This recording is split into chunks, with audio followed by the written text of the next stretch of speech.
All right, we have everything on the report. September 14th, 2021, regular session.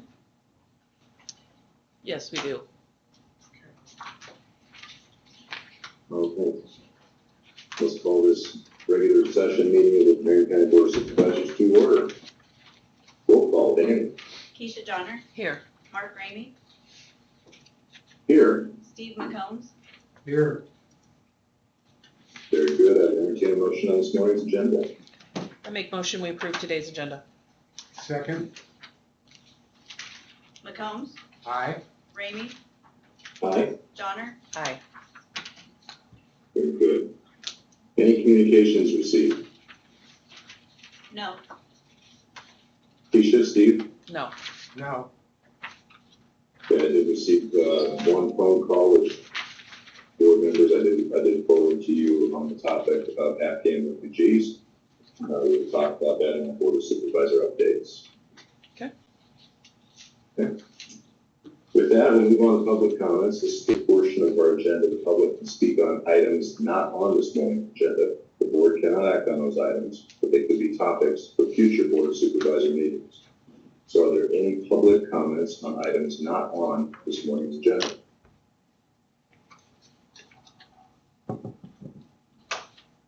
Keisha, anything in the room? No, nothing here. Do you see anything? Renee, anything online? Nope.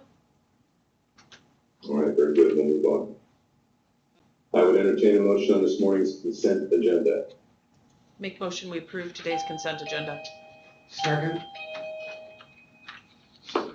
Ramey, Aye. Johnner, Aye.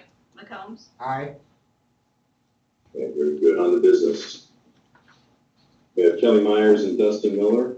Welcome this morning. Sorry I can't be there in person, but thank you for coming. Kelly, I appreciate it and looking forward to what Dustin has to say. Absolutely, yeah. Again, Kelly Myers here with the Skinner Paschke Law Firm. I just want to give a quick update on what's going on. Mark, Carla, and myself have a meeting next week with the Iowa Economic Authority. We're going to go out there and talk to them about different opportunities, given the developments and opportunities in Marion County, including the VA project. Additionally, I want to introduce my friend and colleague, Dustin Miller. Dustin is with the Nymaster Law Firm. He's an attorney and lobbyist and a multi-client lobbyist as well. And I'm going to let him come up and tell you all a little bit about himself, about his experience and knowledge in federal grant opportunities that could be potentials for Marion County. Very good. Kelly, thank you. I'm going to jump in just a second here, Dustin, before you start. Keisha, Steve, for your benefit, I had a conversation with Kelly on this topic when we were getting our meeting set up with the Iowa Economic Authority, and she mentioned Dustin and his knowledge of securing and identifying these grant sources. So we thought it'd be good to listen, see what his skill set is, his background, and give us something else to work with potentially with all the projects we have going on in Marion County. So I wanted to give you that little bit of background. Dustin, please take it away. Thank you for coming this morning. Thank you, Dustin, for coming. Thank you, guys. Most importantly, I'm from Lacona, and my mom retired from the VA in 2008. She was a nurse, Kathy Miller. Some of you may know her. And my dad actually turned cranks behind Goff and Nash, the Napa store, and that was actually my first job, was cleaning his shop on Saturday mornings for $20 and a Casey's breakfast sandwich. my first job.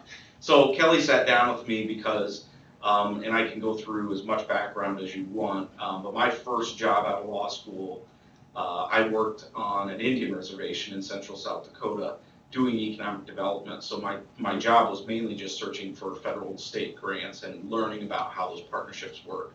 So then ultimately moved to USDA and worked on the initial stimulus from 2009, ARA. So had a pretty good firm understanding, especially about what it's like to see things at the federal level happen and manage people's expectations, because I think you see RFPs and NOFAs go out and say, oh geez, that sounds really great, and then you understand that when you really get into it, the challenges. much like a vacant property you have in Knoxville. Oh, here's this welcome opportunity. We're going to shove all the liability and give you no ability to, from a cost standpoint. So as Kelly and I sat down, one of the reasons she sat down with me is I'm also, one of my hats is I'm the executive director of the Iowa Chamber Alliance. Oh, really? So Okay. I do the policy work for the 16 largest chambers in the state. So as Kelly was asking me questions about IEDA, I typically interface with Director Durham. She and I get together monthly for updates, and then individually we probably talk weekly. And then on top of that, not only do I do the policy side at the state level for the largest chambers, I also do all the economic development work at our law firm. I do that stuff mainly because I don't have a good attention span, so it allows me to work on projects that aren't my day in, day out, just doing politics. So I typically will act on behalf of private employers, especially their, especially large scale employers. I will be negotiating a deal with the city or county on that. But during COVID, I got to do what I'm really passionate about is work on PPP and things of that nature that came through the CARES Act and now ARP with small nonprofits. I went to law school to work with nonprofits and then ended up taking this path of doing politics. So when Kelly pitched said, hey, here's the issues, can you help me with conversations with IEDA? Eventually I said, and I was talking to her about potential abatements, redevelopment credits, potentially work with the city on TIF or something to remediate issues and look at some of your other economic development projects that I said, it's not abnormal for me to work with a community and say, here's a first purview of various different federal grants you may be able to apply to, how you layer those in with potentially state-based funding. So she said, hey, would you be willing to come down and chat?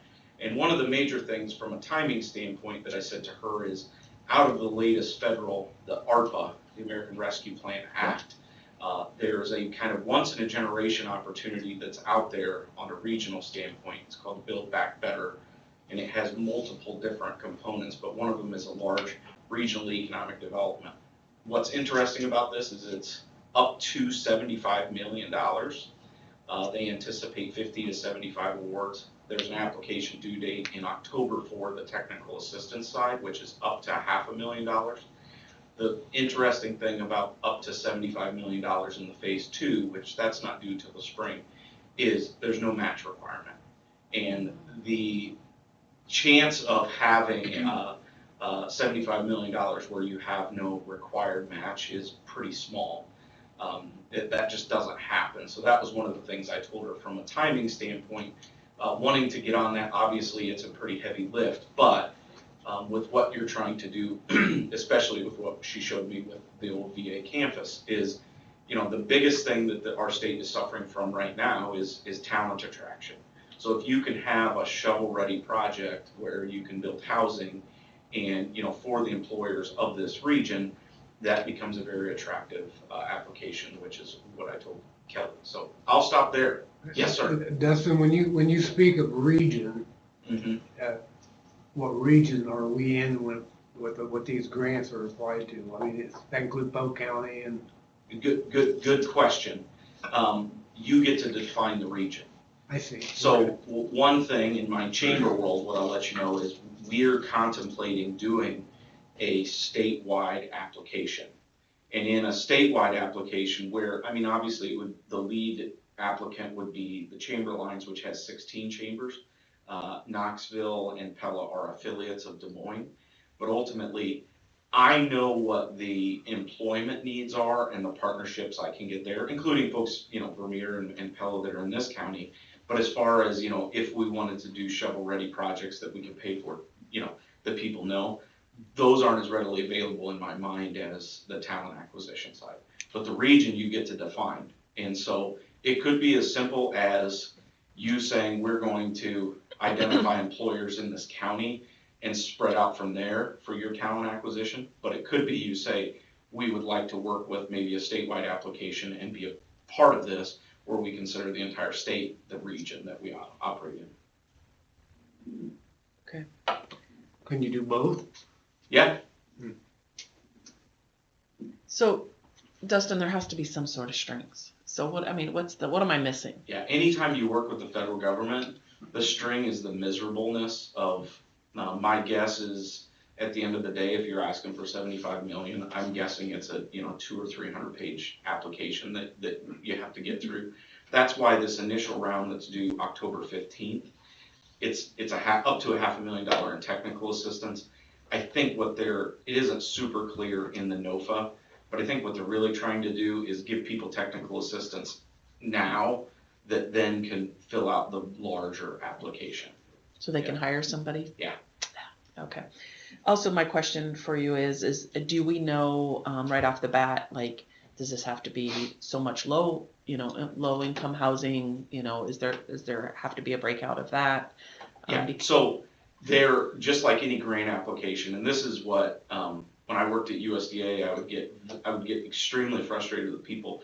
Because I had been a recipient before I went and worked for the federal government, I was always trying to make sure to manage people's expectations, because nothing is worse than somebody say, go look at this grant, and then for you to find out that the application deadline was a month ago, and now you have to wait for a year. So I'm always very cognizant of those sorts of things. So in working with people from a timing standpoint, the strings really attached to this is just working with the federal government, and trying to make sure that you get the larger application to put together. Would it be not only housing development, could it be commercial development? Yeah, that's the beauty of it, is it can be whatever you want it to be.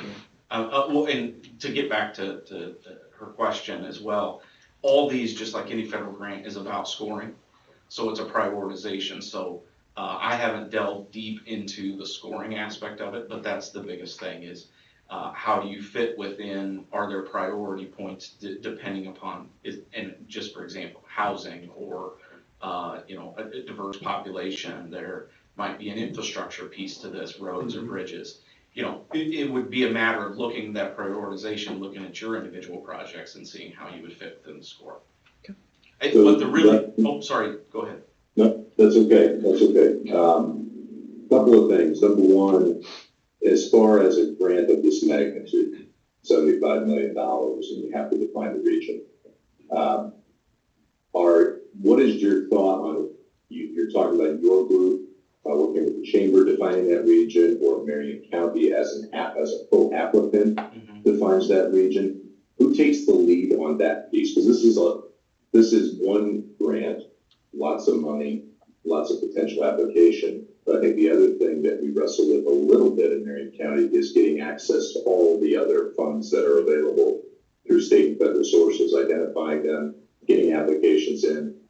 I love to hit the home run. They do that, but that's what this sounds like to me. This is the home run. So can you kind of walk me through the process here on how that might work? Yeah, that's the only reason I bring up the regional one. That's a great question. The only reason I bring up the regional one is that there are looming deadlines. And because, to your point, it's the home run that has looming deadlines. However, one of the initial conversations I had with Kelly was, it's pretty normal for me to work with a city or a county and put together kind of a look at a variety of different federal, state, and local, whether it's policy or grant-based or loan-based programs, and put together a report to say, here are things available. And this is the kinds of things I used to do at USDA, and then walk through and say, looking through what is easiest, right? That if 75 million we know is going to take a huge amount of effort and a lift, is that really worth it if we know we can go after a DOT program that is $10 million that's easier to go after? And then you can make an assessment. So that's pretty normal for me to put together a report and say, here are the different sources, and then walk through with people what is easier, what's more achievable, and then you can get a sense of, this is oversubscribed by 15 times, is it really worth the effort? The only reason I brought up the regional one first is simply just because it's so unique in that you don't have to have a match, and B, it has looming deadlines. And I appreciate that, and I am, it doesn't cost us money other than maybe the time and effort, your expertise, to be able to put a grant application like that together, I think we got to pursue a variety of sources of funding. These are one-time dollars. We may not ever get a shot at a pot of money like that again. I think the question for us would be, how do we define that region? It could be an economic zone similar to what Carla has done in her workforce studies. If you look at a radius of the impact of Marion County jobs, maybe that's the region, 50 miles, plus or minus, something like that. That way you capture all of our employers, or however you want to define that. But I do think the other area, Dustin, that's I think as important is what are those other sources of funding. We went after the RIF funding, I think that's what it's called, Kelly, this year, and we thought things were going extremely well, and ended up having the door shut in our face at the 11th hour. And I think we have a project, probably two, probably three, that fit that funding perfectly. So any assistance on those things that you can provide? Yeah, and certainly what I will tell you from the Chamber Alliance side, we don't do a ton of appropriations work because it can be so frustrating working with the state, since the money numbers, the money. No, Dustin, no, it's not. It's not. I love it. Steve loves it. He should love it. Because, is the juice worth the squeeze is kind of what I always think about from the appropriation side. And that's just the reality of, 90% of the state budget is soaked up in two areas that don't impact, from an economic development standpoint. So really you're fighting with other people for crumbs. And it can be very frustrating because the winners and choosers get picked at the end of the year. So that's why, working with, as Kelly's already doing and you guys are already doing, working with IEDA and IFA, where they already have the money and have the ability to be flexible, those are the more of the approaches I work with than trying to go after state appropriations, because it's just so challenging. This $75 million you're talking about, Dustin, that's the total pot that everybody's going after? No. That's individual. Okay. It's all right. multiple billion. Okay. And like I said, there's different components of it. There's a regional component, then there's a Build Back Better Jobs component.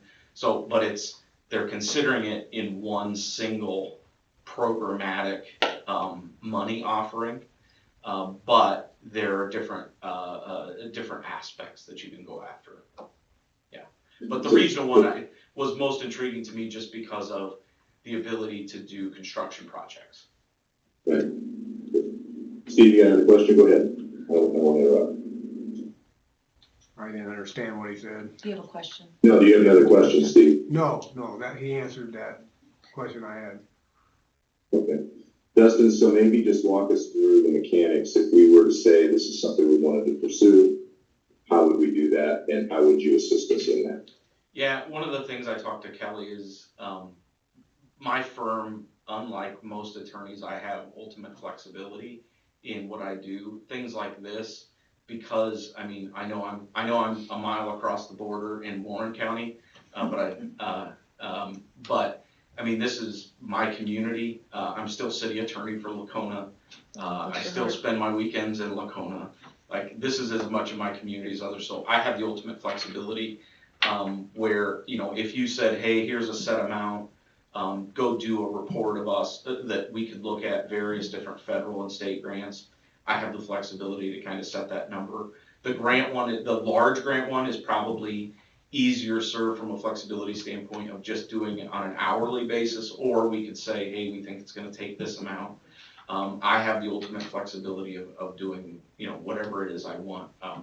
I typically can't do it completely for free, but comparative to my partners and how things structured, I have ultimate flexibility. Okay, very good. Thank you. Thank you. Keisha, Steve, any other questions for Dustin? No, I'd just be interested, Dustin, in all honesty, the report and having an understanding. I guess it would be, it'd be helpful if we kind of had an idea of what we were looking at. Yeah. And obviously, I'm assuming since next month, this, up to, the 75 million is something that you have to be able to get the paperwork in. So the nice part is only the $500,000, that's the next month application.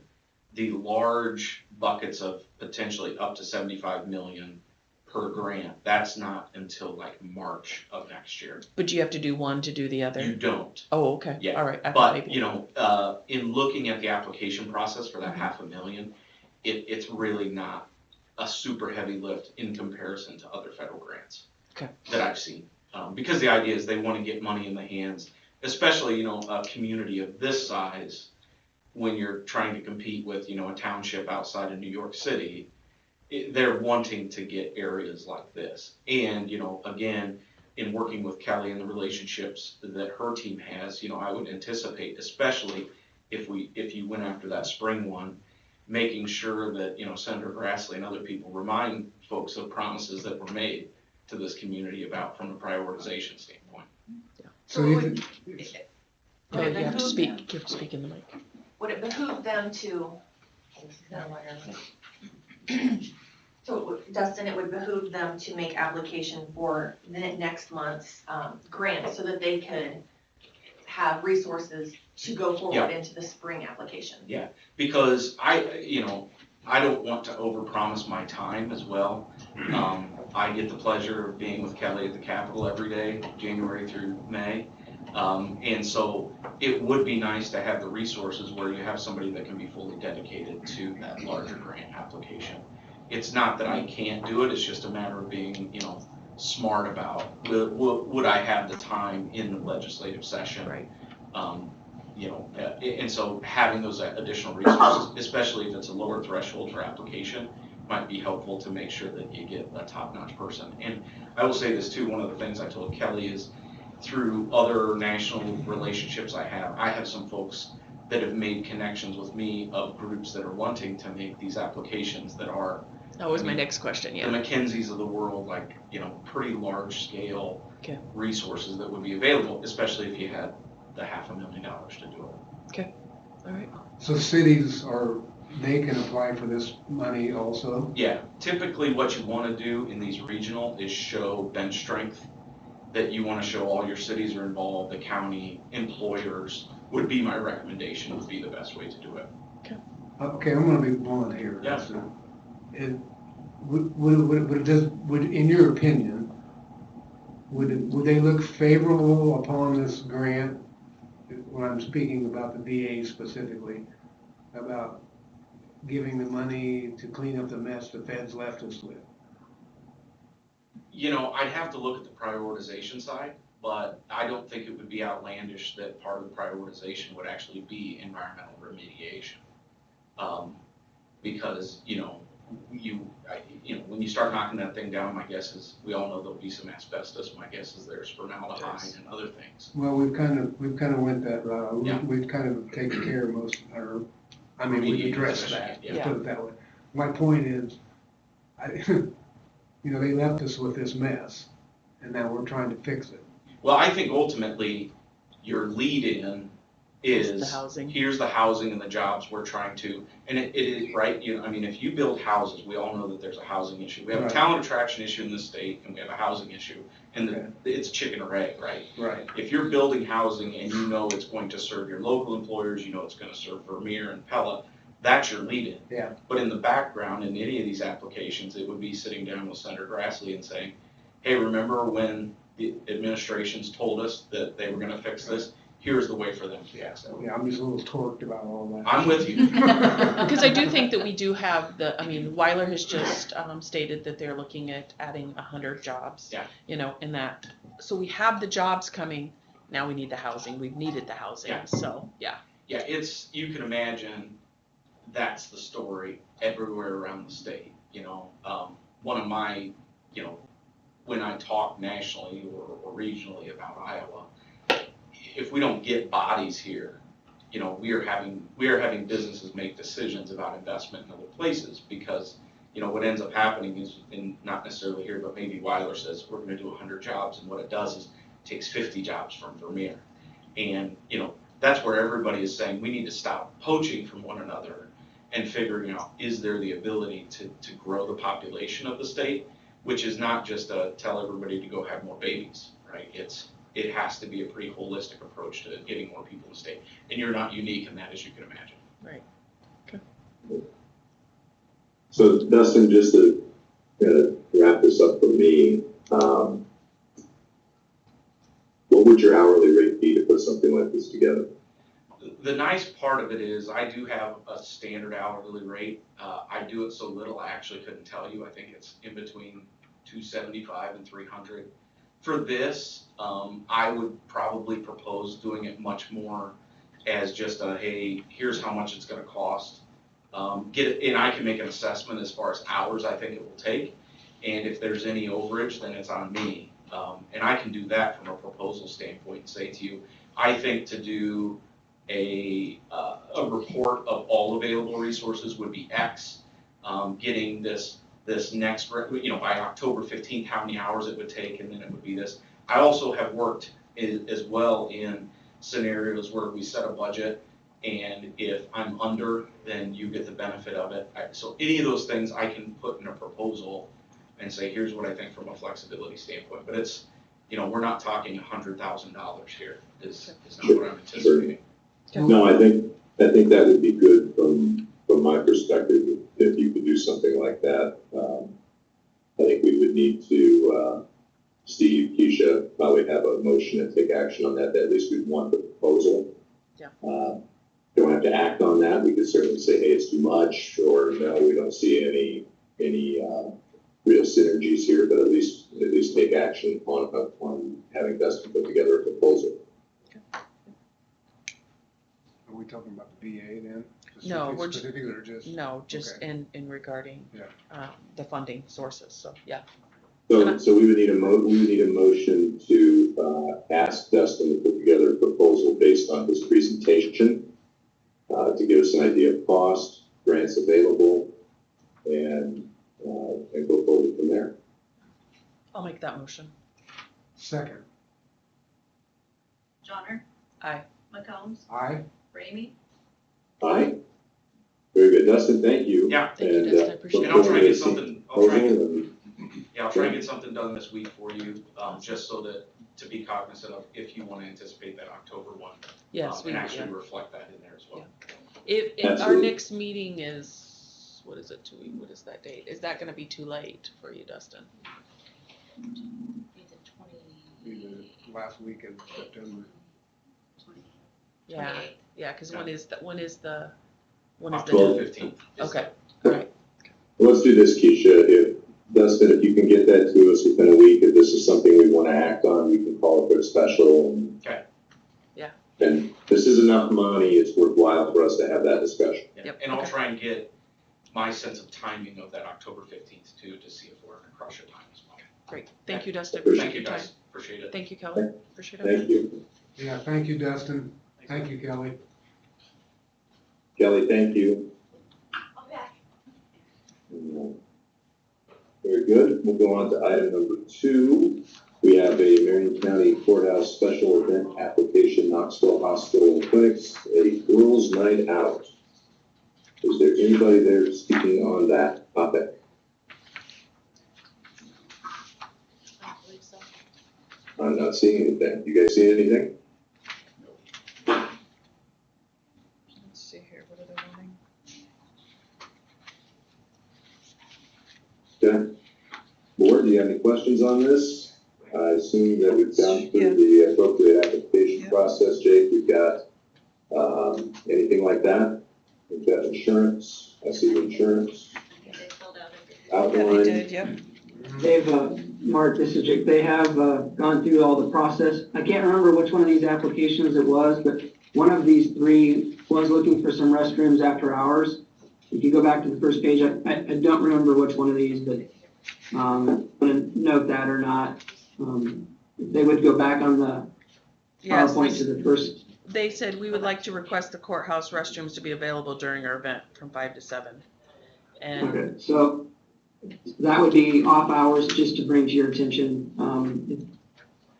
Again, not out of order, just a little bit different than most that don't involve that. So that would be up to you guys or Chris if they would be available for that or not. well, the problem with, I know Chris had sent us an email in regards to outside entrance would be, not, they're, ADA compliant, they're not. So that would mean that we'd have to open up the whole courthouse, which And typically we don't. Is that correct on after hours? Mark, do you know of anything? We haven't done a lot of that where we've opened the whole courthouse up. Usually, we did that Thanksgiving or Christmas event last year. Remember that? We opened the courthouse up and had things inside. Only if we had somebody that was going to be there to. Right. So we had people playing guitars in the courthouse and that type of thing. So it's not something we do with great frequency. I wish somebody was here. Yeah. Go ahead, Missy.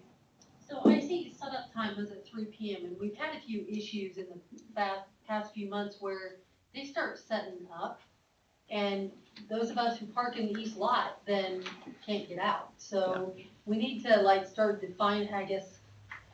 Well, I don't think we have talked about how, and we can just specify in this that they could leave it open so you guys can go through the alley, to be able to get out, and that seems to have been able to work.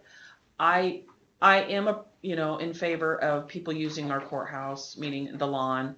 And when it starts to have to be, we're having to employ people after hours, I think that's a little, a little much. But what date was this on again?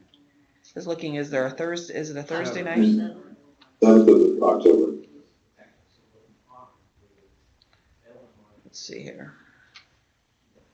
It's on Thursday. So it is a Thursday. I wondered if they couldn't be willing to work with some other place that's open for restroom versus us having the courthouse open. So.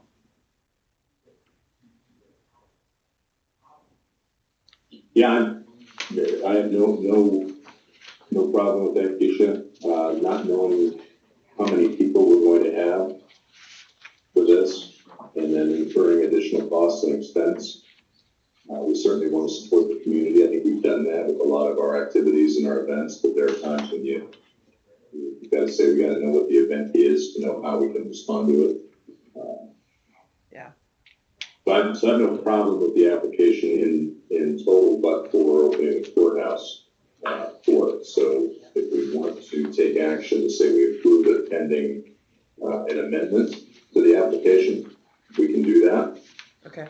Yeah, we probably need to do a couple different amendments on that, Mark, and regarding they need to make sure they leave it open so that those that are parking in the parking lot can get out through the alley, and then also the bathrooms. Yeah. Yeah. So why don't we do that? Steve, as long as you have any questions on that, any issues? No. Okay. So let's make that motion that we'll approve the special event application pending amendment on those items, Keisha. Okay. All right. So Danny, I'll make the motion that we approve the special event for the Knoxville Hospital and Clinics Girls Night Out, but making amendment of they need to make sure that they leave parking lot accessibility into the alleyway open, and also there will not be any restrooms available. That's my motion. Second. McCombs, Aye. Ramey, Aye. Johnner, Aye. Very good, thank you. Next, we have a special event application for recognition of POW MIA Day on the 21st.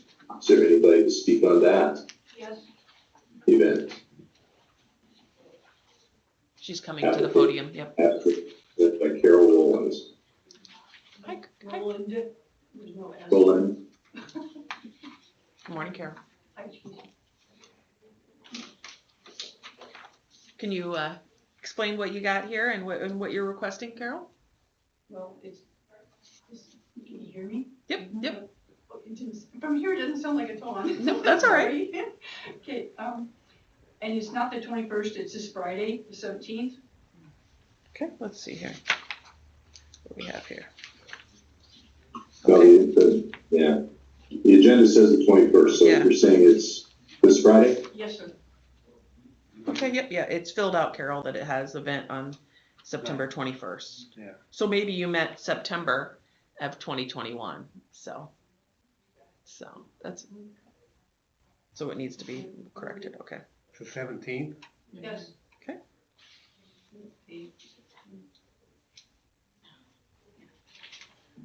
Okay, September, okay, I didn't get the first part filled in because September 21st, I see on there, that's my mistake, that 21 is the year, and I Yep. didn't get the date filled in because I hadn't looked it up.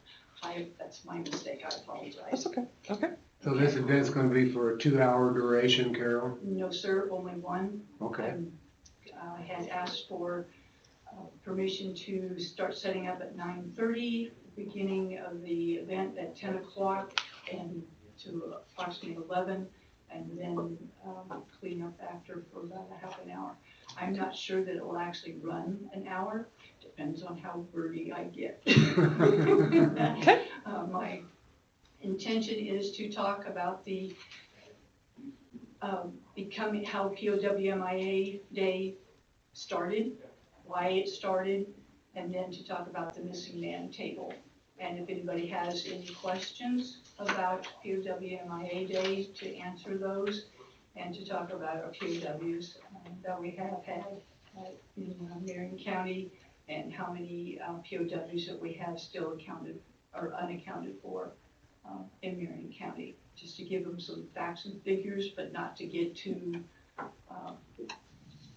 factual about that. Most people don't retain that anyway. And Right. then I was looking up some material in preparation for Friday, and found out that there are 6 days that the POWMIA flag is required to be flown, which I was unaware of. And so my being personally involved with POWMIA Day, I found that to be very interesting. I don't think most people know that, and so I wanted to make that. That's a federal requirement? Yes, sir, it is. And so I wanted to make sure that people did know that also. So there's just a few facts and figures I want to throw in, and to make the public more aware of it. I have done this event before in the past, and then things came up and had not been able to, and so I'm back in it again. All right. There is no requirement for food or anything like that. I asked people to bring their own lawn chairs. I did have it put into the paper so that it was known to the public prior to, because of the time crunch in getting it out. And I did find out when I got the application that I was supposed to have this out a month ahead of time, and I was running a little bit behind, so I do apologize with that and getting the request in rather close to the date. So now I know, and next year it won't happen. Okay. I'm assuming it's gonna be a yearly event? I'm hoping so. Okay. If not, on particular anniversary dates or something like that to come out. Okay. Well, Carol, thank you. So it's on the 17th, which is this Friday, correct? Yes, sir. And your hours are, so you're 1 hour from 10 to 11. 10 to 11. All right. And I see you're requesting restrooms inside the courthouse. The courthouse is open during that time period anyway, from a public standpoint. Correct. So it doesn't require any additional effort on our part No, to sir. open the courthouse. No. Okay, very good. I don't see any issues with this. No, I don't either. Keisha, Steve, No. other than we amend the time and the date. Yep. Do a simple, we make a motion on that, Keisha, and simply amend Yep. accordingly. I'll make the motion that we approve the special recognition of the POWMIA Day. The amend it is for 9/17 of 21. Danny, make the approval of that motion. Second? Ramey, Aye. Johnner, Aye. McCombs. Aye. Thank you, And Carol. thank you. Nope. Thank you. Appreciate it. Very Thank good, you. thank you, Carol.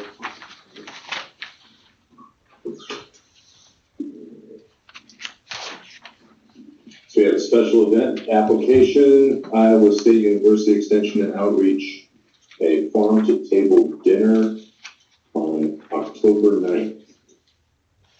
Hi, Dan. Dan's gonna come to the podium here, Mark. All right, very good. Dan, welcome. Well, thank you. Thank you for your consideration. The short version is, if you ever been to a harvest dinner, farm to table dinner, with one eye on COVID, of course, but normally it is a long table, 100 and some feet long, about 100 people. We're only selling 100 tickets. And farm to table is all sourced, all the main ingredients, your pork, your beef, your vegetables, even your decorations, your table decorations are all sourced within 15 miles of Knoxville. As a way to get people kind of back in touch with where their food comes from. So it's, we've been fortunate enough to have 3 really good sponsors step up from the area as well, and underwrite that as well. It's really not about making any money. Now that said, if we do, it'll go towards a little bit of business training that we do through Iowa State Extension, as well as splitting the proceeds with the city is trying to raise money for their Christmas tree that's going to be on that property at some point. So I want to try to be a good community member as well with that. What questions do you have? No, so this is, yeah, I was just gonna say, Dan, this is the first time for doing this, correct? It And- is, and- yeah, yep, it's the first okay. time for at least this part of the world. And you've done it other places and it's been successful? Yes, actually, we're currently planning one up in Newton as well. Okay. That one's been the 3rd year in a row, and usually tickets sell out in about 3 hours. So, Really? Okay. Yeah, it's a pretty cool event. I mean, you can imagine the optics. It's going to be on that, what I call the west lawn, the courthouse, if it's approved, of course. Late or early fall, about 6 p.m. It's going to be beautiful. Our fallback position, depending on weather, is the extension office. If we prefer to Do it keep it outside. outside. Do you, So Dan, is it, am I reading this right? The only thing you really are looking for is power from the gazebo? Yes, yeah. For additional services? And that's just for a little bit of an amplifier for our speakers, if we have them. And also there is going to be a band playing as well, just a short amount of time. Low, nothing crazily amplified or anything like that, just kind of some background music. Okay. And then you're asking for a waiver of the $100 deposit fee? Yes. On your application. So, Jake, any issues with that in terms of how we manage application? No, that's been kind of common lately, and as long as you guys are comfortable with the extension and that, I guess if there's a major issue, we'll have to have a discussion with Dan afterwards. But no, that's kind of common anymore for locals that are known, organizations that are, around here, so. Okay, very good. Very good. Keisha, Steve, any other questions? It sounds like a great event, Dan. Thank you. One thing I might add, that might alleviate a problem from two applications ago. If it's all right, we're going to be putting those portable restrooms up anyway on each side of the parking lot. I mean, we could, if the hospital wants to work with us, it might have to be there an extra day, but it might help. Oh, right. Okay. Just to be, That'd be great. Yeah. Dan, that'd be great. If you- yeah, if you and Kevin. Reach out to Kevin. yeah, I'll talk with Kevin and see if that works for him. So Dan, if we approve this, could you tell us when do the tickets go on sale then? Actually, what time is it? Honestly, it's all ready to go live, so to speak, through Facebook and through Extension. So Okay. we're just waiting on this. Okay, all right.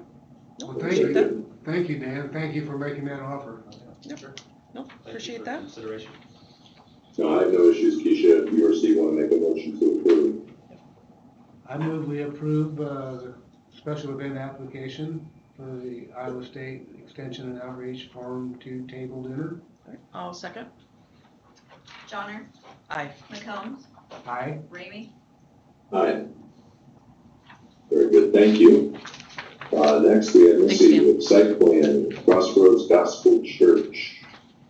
Okay, so this, as presented, is in English Creek subdivision. It's on 2 lots, lots 6 and 7, which is about 3.2 acres. They will be using the south entrance. That's kind of what the holdup was. We were waiting for the DOT's final approval to allow them to use the south entrance to the subdivision, which is also an access point to the frontage road in English Creek. by being able to use the south entrance, it'll be not intrusive to the neighboring homes to the north. Give them a private entrance. They are required per Marion County ordinance and the DOT ordinance to pave within the right-of-way, the 24 feet wide by the width of the right-of-way. It will be a 24-foot wide driveway. So this is a proposed 40 by 100 church, which can seat up to 200 people, which requires 40 parking spots. At this time, it's a much smaller scale. They're building a church to accommodate up to that many people, but they have about 40 members. They'll do parking as needed. They will have more than the required ADA parking. They'll have up to 6 to 8 spots. Since they have an older membership, they feel they need to have adequate parking. They're gonna have a sidewalk to the south that services those ADA parking spots. They're gonna have security lighting on the front and the back of the building. The lot's fairly flat, so they are working with the owner of the rest of the subdivision to tie drainage into the farm tiles that go to the east. There was a public hearing held at the zoning commission meeting, and which was back in August, and there was a couple responses, one of which was, July 20th that the zoning commission approved it. So the couple of responses was concerns if the church, something were to happen and it disbanded. There was no zoning change, so this is zoned R1, so if they're, the only type of use this could ever be used for is residential. So they're, that was the only real big comment that was made. We didn't have a lot of response from the public hearing. They have minimal hours, which includes Sunday from 10:30 to 11:30, Wednesday from 5:30 to 7:30, and then every other Friday. They aren't proposing any screening at this time, but as you can see from the site plan, with 3 acres, they're setting at least 75 feet from the north property line, and they've got a pretty decent setback from the property lines. And they will be working with Marion County Environmental Health to, for compliant septic, and of course following Chapter 69 requirements for the Iowa DNR. There should not be enough dirt moved that they would be required to have an NPDES permit from the DNR. Is this just south of English Creek? It's in English Creek. It's the furthest 2 lots to the south of English Creek. So it's part of the English Creek? it is part of English Creek subdivision. Like I said, it's zoned R1, which the zoning ordinance allows for a church in R1 zoning district with site plan review. And so just to make sure that I fully understand, if the church was ever to be no longer, then it would have to be a residential home Correct. or another church? It could be another church. Okay. I mean, it would be required to be whatever's allowed within our R1 zoning district, which, yeah, I mean, it could be another church, could be a residence. I know we have one down by Bussey and we have one up by Monroe that the church is no longer, and they became residential homes. So, I think the concern was that it couldn't become any type of commercial, and that is not the case. Okay. And Missy, so we have zoning commission approval, DOT access approval. Correct. Very little comment on this or any opposition to it? We had one response that said they were opposed. They didn't give any reasons. So, I mean, I guess I don't know what, and they did not come to the meeting, did not speak, Zoom in, just said they were opposed. Like I said, the other question, the comment was the use if the church were ever to disband, but that Has been addressed, okay. Sure. Yeah. Good. All right. Steve, Keisha, any other questions on this? No. No. Yeah, I'm in favor of it, Missy, unless you see some issue that we need to be aware of as a board. No, like you said, it's fairly straightforward. They meet all the minimum site plan requirements. They meet the access requirements. So I don't see any concerns with this project. Good. Is there a motion on this? Yeah, I'll make motion to approve, the approval of site plan for Crossroads Gospel Church. Second. McCombs, Aye. Ramey, Aye? Johnner. Aye. Thank you. Very good. Thanks, Missy. Thanks. All right, we have the Marion County Road Department entrance policy. Tyler? Yep, so this is the third discussion we've had on this policy.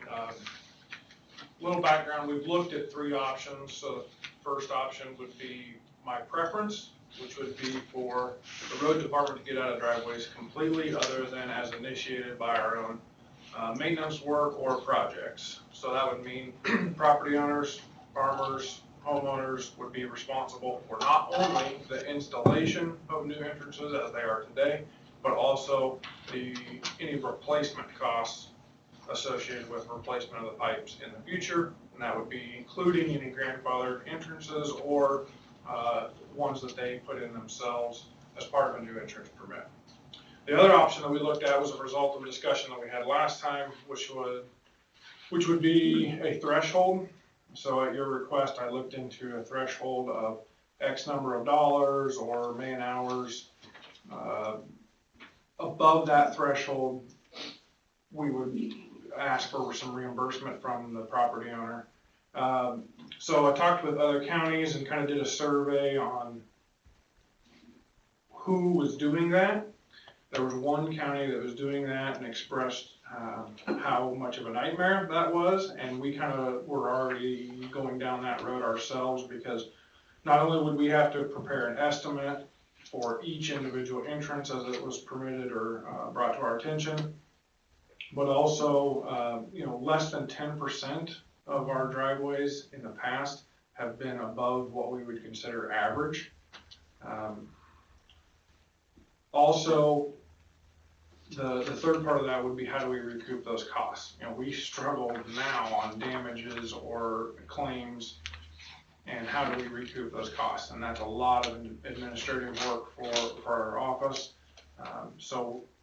I guess my recommendation would not be to not do a threshold, which leads us to the third option for the permit, which would be to continue to do it as we are today, which new entrances are permitted and installed by the property owner or a contractor of their choosing, and then repair and replacement would be on the county.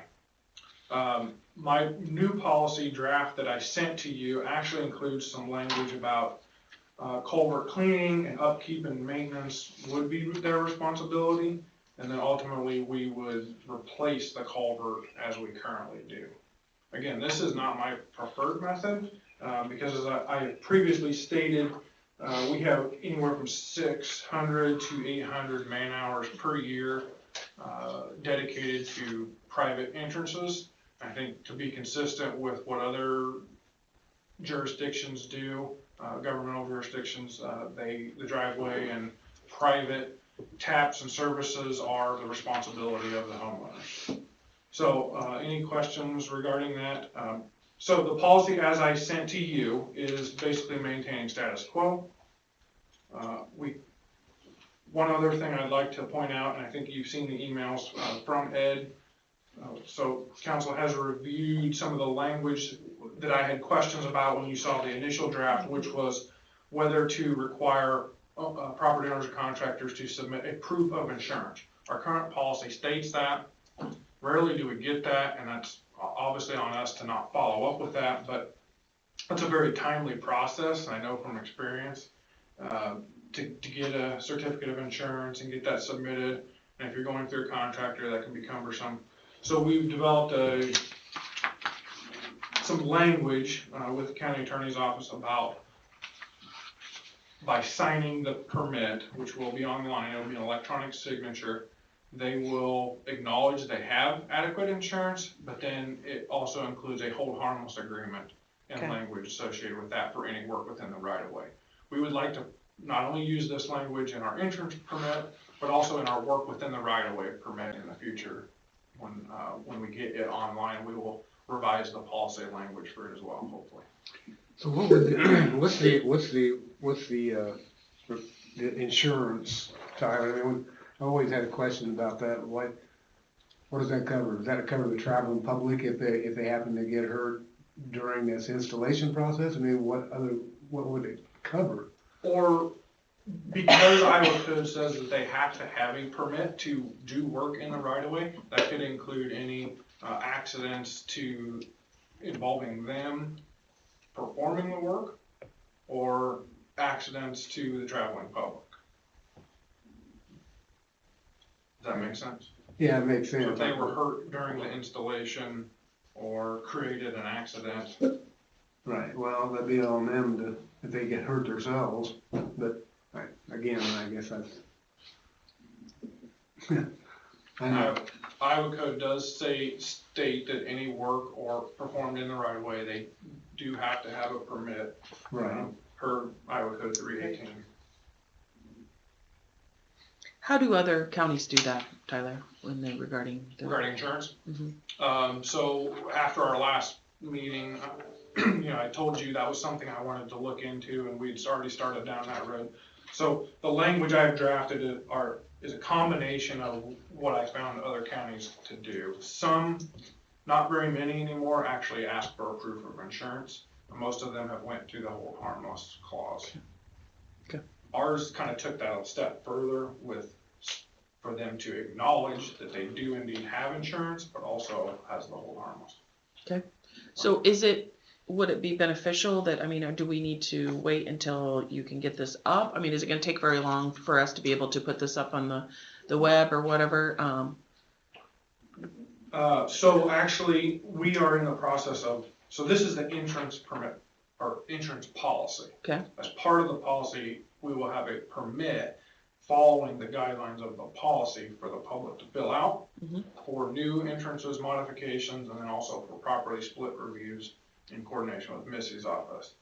So we are in the final stages of creating that online permit, which will be through Beacon. Once we have this policy, an approved policy, we can take the responsibilities of the owner section and the hold harmless agreement or clause, include that at the signature page, and finalize the online permit. Does that answer your question? Yep, appreciate that. Good, very good. Any additional questions? Steve, Keisha? No, I don't have any. No. Very good. With that, I would entertain a motion on this proposed insurance policy. Do we need to make any, Do we need to be specific? No, because I revised Ed's comment after I sent the original agenda item. That language was included in what Jake sent out to you, and what you included. It's as submitted, Tyler, right? Yeah, as submitted. Okay, great. Okay, You that's what I added needed. F. Okay. And as far as I added F. Okay. And so as stated in this policy, we would basically continue our status quo procedures. Again, I'd love to get out of the insurance work so we can focus on the roads themselves, but we've had those discussions in the past, so. Yeah. Okay. All right. Very good. Who would like to make a motion? I move we approve the county entrance policy as presented. I'll second. Ramey, Aye. Johnner, Aye. McCombs, Aye. All right, very good. Thank you, Tyler. Thanks, Tyler. Next item, we have a discussion on disposition of certain properties Marion County owns. This is 117 South 3rd Street, across from the courthouse on the east side of the square. Taking the lead on this. Keisha? Yep, I can take the lead. That's fine. All right. Yeah, I just want to make sure, Jake, in this process, now can we decide what our next steps? Can you help us out here? Well, yeah, this was added onto the agenda from you guys' last meeting. You had the public hearing to let folks know, and then the request was to have the follow-up for this meeting. So yeah, I mean, if you want to, you can talk about how you want to market it or what options you want to do. If you're at Okay, full, that's whatever. That's what I whatever just you want to want to make sure. discuss. Yep. And if you feel it's something, this disposition of property is something that is eligible for closed session in the future if you want as well. So it's entirely up to you on how you want to proceed and if you want to talk about how you want to market it now or in a different manner in the future. Okay. Can you remind me how we, when they did the county home, was there market analysis done for that then, Jake? Or do you remember? I don't off the top of my head if there was a appraisal done or not. You guys have the option of a sealed bid, advertisement, a realtor. You have a full variety of any ways you would want to go about marketing that. Just whatever is at your comfort level. I think the county farm there was a sealed bid process with basically a floor. The building down at South 6th down there, the county tried to sell that several years ago and put it out for sealed bid and then had if they didn't get anything, a minimum amount you might say that they wouldn't sell it. So it didn't go that time.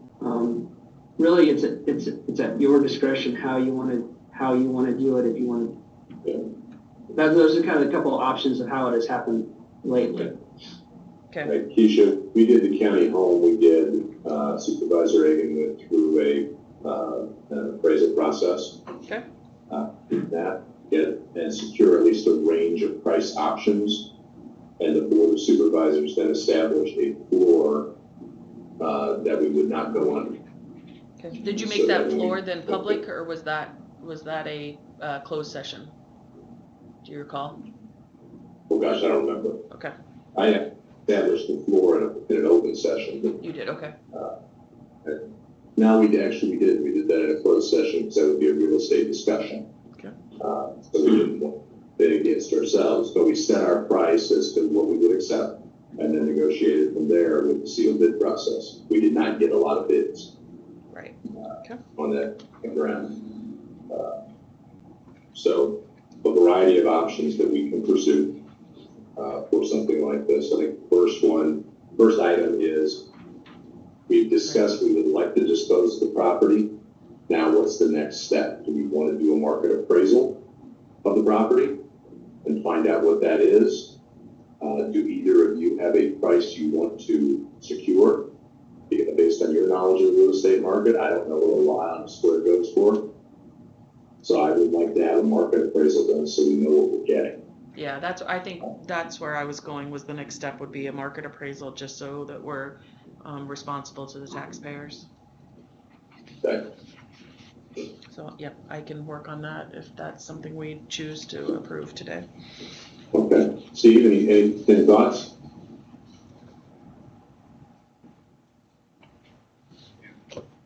I didn't understand what you said, Mark. The speakers here. No. Yeah, Steve, any thoughts? Anything you'd like to add? No, I agree with Keisha that I think we should have a market appraisal done just to be fair to the taxpayers. I know that Dylan had some questions on what we were going to do today, Dylan Morse. And I think Kelly answered some of those questions, what the appraisal value or the appraised value of the property was. But I'm okay with the market appraisal approach.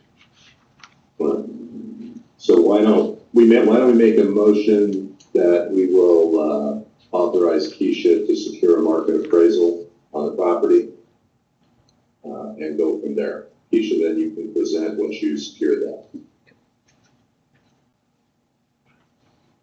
Did you get that? Did he make a motion? No, he can't make the motion. It was whether making a motion of myself doing the market analysis. Okay. I would prefer not to make the motion. I move that we approve Keisha to do a market appraisal of the property. Or secure, yeah, secure, yep. I personally won't do it, but secure. Yeah. I will second that. I understand that. Johnner, Yes, aye. McCombs, Aye. Ramey, Aye. There's something wrong with the speakers in there? It's probably just my hearing, Mark. Does anybody else think that it's, No, it's probably your hearing, buddy. it's me, must be old age, buddy. Oh, all right. VA updates. Next item. I don't have anything. I know Chris has been out, sick. I know they're proceeding after nationals and working diligently at continuing the demolition process. Keisha, Steve, either of you have anything to add? No, I was going to speak with Chris about that, but like you said, he's been out sick, so I haven't had a chance. So I'm assuming that they're going full bore, because I had a landfill meeting the other day, and I guess they've been hauling quite a bit of tonnage in there, so I'm assuming they're knocking things down. When I drove by, it looked like they'd still continuing to make progress on the northern side of the campus, northwestern side, so yes. Very good. All right, so we got on that. Let's have a motion to close discussion on that item. Make motion we close discussion on the VA campus. Second. McCombs, Aye. Ramey, Aye. Johnner, Aye. Very good. Updates. Steve? Well, like I said, I just had a landfill meeting the other day, and they are starting to receive quite a bit of tonnage from the VA. I think they're having a little trouble separating stuff right now, but I think that'll alleviate when they get into the bigger buildings. I think we have a SERPTA meeting coming up this week, so that's about all I have. Very good. Keisha? I have planning and zoning this, actually at the end of the month, have impact. I have sent out an email to Ann Bacon, the director of impact, wanting to know where we are at and whether we will be, impact will actually be on our Marion County premise or not, starting this fall again. So I have not heard back from her yet. So that's all my updates. Okay, very good. I have 3 items. You already heard one of those with Kelly and Dustin and Carla, myself, Kelly. Kelly, is Dustin a part of that discussion as well with Iowa Economic Development Authority? Not at this time. I had not talked to him about that. Okay. So we'll be having a discussion with that group. I believe that's next week. I don't remember the date. I'll look on the calendar, but we'll be talking to that group about money and resources and opportunities with all the things we have going on. Second item is, as you know, last week, the president in a speech talked about a fairly expansive vaccine mandate. I think the goal of that, if I remember the speech correctly, was to have an emergency rule probably issued from the Department of Labor and through OSHA, covering private employers of over 100 people and all federal government employees receiving the vaccine. And if they didn't receive the vaccine, there would be a testing regimen that would go along with that and those things. So in thinking about that, I sent an email to all the elected officials last week, basically saying we would take no action as Marion County. We have obviously over 100 employees as part of Marion County. We are a governmental agency. There's a federalism question here that I believe needs to be resolved. There's also something I don't know off the top of my head, and don't remember from all the COVID issues. Did the state of Iowa pass any kind of, or did Governor Reynolds issue any kind of executive order basically saying that Iowa would not entertain any statewide vaccine mandates similar to Texas? Because if that's the case, then we have an immediate constitutional issue between the state and the federal government. I'm opposed to what the president said. I will come out and say that right now. I believe it is an extremely, it's an overreach of his power under the Constitution. But we need to have a discussion as elected officials. So I asked the other electeds to be on the call as well, to offer their opinions on this and talk about possible action. So I'll open that up to Keisha, Steve, any of the other electeds that might be in the fall. Yeah, Mark, I'll speak on that. I will say first off, COVID is very real, but I'm a firm believer it's your decision. I'm not going to mandate to tell somebody what to do with their body. So, and I don't appreciate that the president was pushing this, but again, we'll have to wait and see what Governor Reynolds decides. And then I thought there was a pushback. I believe she was going to do. She joined forces with 14 other states, but I'm not for sure exactly where that's at. So. Yeah, thank you, Keisha. Yeah, I heard that as well. I just don't know what the disposition of that is right now. Governor Abbott's argument is that is the purview of state governors to issue mandates of that magnitude, not the president. And he's been on several news broadcasts articulating that. Several of the governors have done the same thing. So we need to hear that. Steve, any thoughts or any of the other electeds on this? Well, I agree with Keisha. I think the COVID is real, but so is the flu, so is measles. But I am vehemently opposed to vaccine mandates. I think it should be a personal choice. If the vaccine helps, then I'm all for it. But I don't want somebody telling me I got to do it.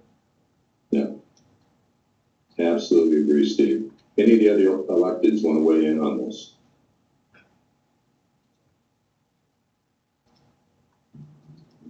Mark, this is Ed. Can you hear me?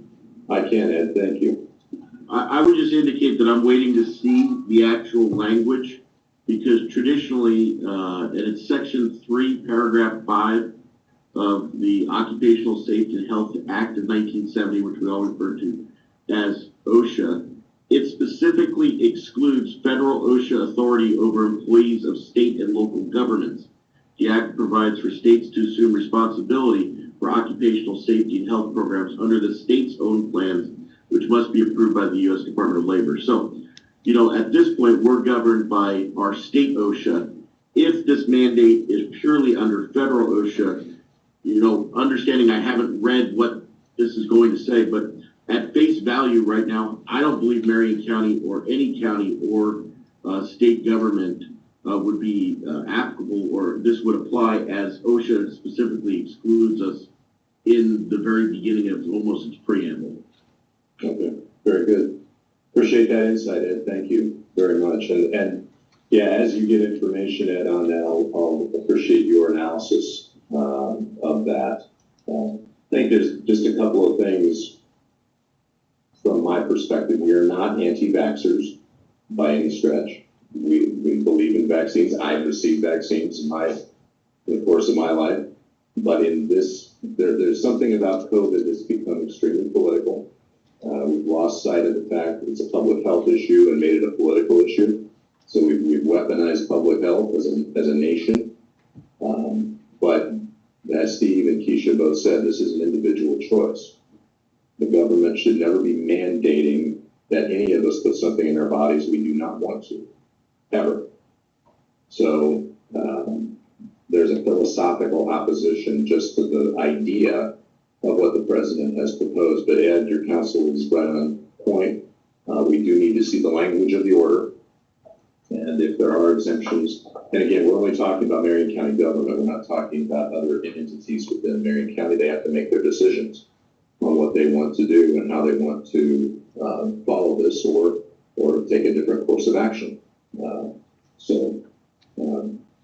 Any other thoughts? Steve, Keisha? I don't have anything other, no. I guess it'll be interesting to see how it all plays out. And I think you need to get a new microphone because I can understand that.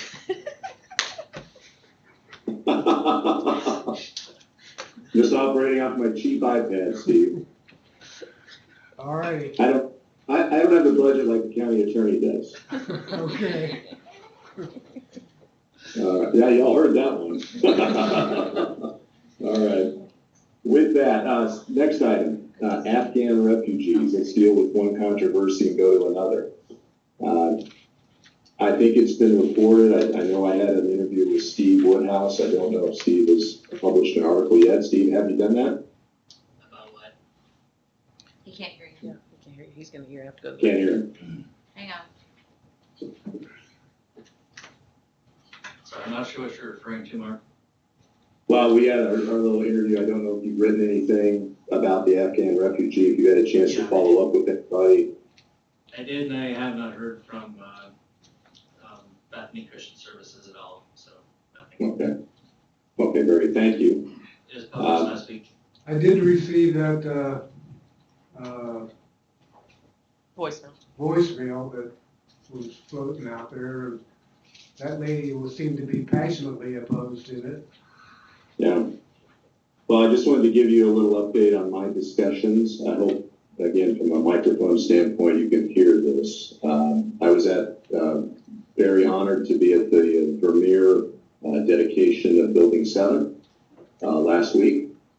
That was a very special event, great for a major employer, a critical employer here in Marion County.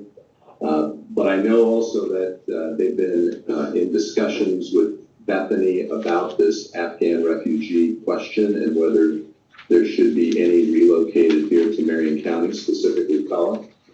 Daryl Beaucamp and I have had discussions on this, and we are going to have a follow-up discussion with Bethany Christian Services. And Renee, are you in the room? Yes, Is that Thursday we're doing that?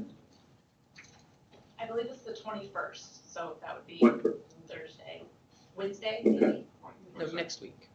Yeah, next week, Yeah. yes. Okay, very good. So we will have a follow-up since Bethany Christian Services is the applicant, and they seem to be the driver of this. Daryl and myself and a few others felt it would be appropriate to have a discussion with with Bethany, not necessarily the Pella office, but through their regional and national offices. I don't know who will be on the call from their standpoint. But we want to ask some questions, and what this boils down to for me, and I said this to folks at Premier, I've said this to other people, it really comes down to vetting. We are not opposed to immigration to our country, but it needs to be legal. It needs to follow the laws of the United States. And when you get to a refugee situation like this, like what's going on in Afghanistan, we want to be certain, because of the unique situation in the Middle East, particularly in Afghanistan, that the folks that are coming to Marion County, that's all I'll speak to, are fully vetted. And when I say fully vetted, that we, as Marion County citizens, can be comfortable. It's not to be anti-Afghan, it's not to not help people that helped us in 20 years of war, but it is to be wise that this is a unique region of the world. This is the area that harbored the 9/11 terrorists. That's why we went to Afghanistan in the first place. And the federal government has botched the exit from Afghanistan, and we are relying on them to do the vetting. That does not give me confidence at all. So we're going to have conversations with Bethany. We've had conversations with the governor's office at fairly low levels. We want to be sure that they know what they're doing. That we don't just say the federal government's doing it, so it's on them. No, it's not on them. We know how that works. No, go ahead. I said, we know how that works when the federal government just says, yeah, it's okay, and then they walk away. Yeah.